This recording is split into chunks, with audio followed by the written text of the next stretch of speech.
Hello.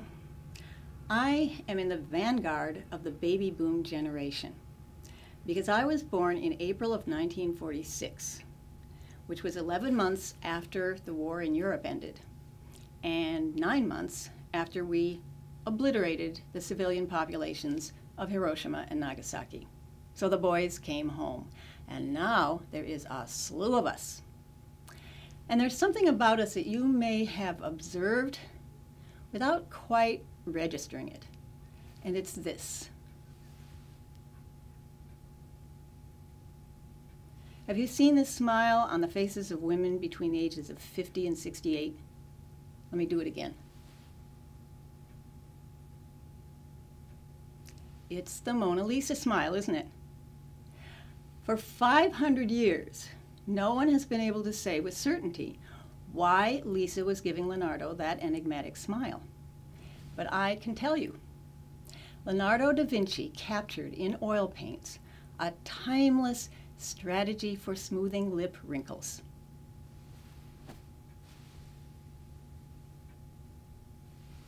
Even after all our feminist efforts in the 1970s and 1980s, we still care about this sort of thing.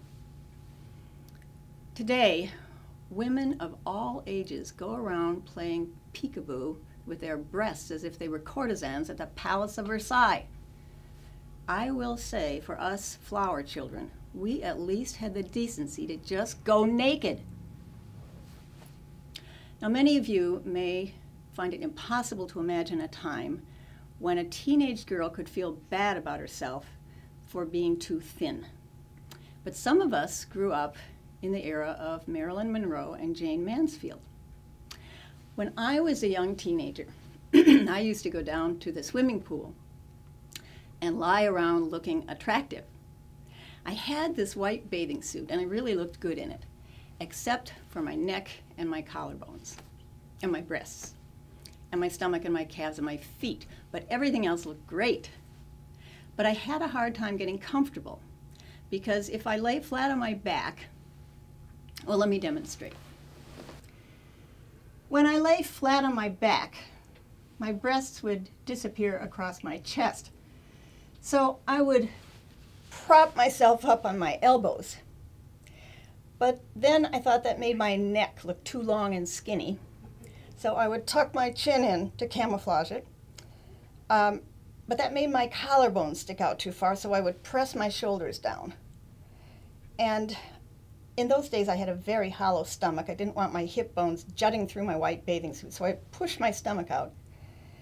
And I had the idea that my calves were too thin, so I would casually stack one leg on top of the other to spread out the muscle. I'd have to remember to stack them the other direction now and then, so I wouldn't have one tan calf and one pale one. And my feet never seemed to get tan. So I would flatten them out as flat as I could get them so the sun would hit them at a better angle. Well, I had a lot of fun down at the swimming pool, just lying around on the concrete for 2 or 3 hours looking attractive. All right, that's all I've got today. Till next time, keep smiling.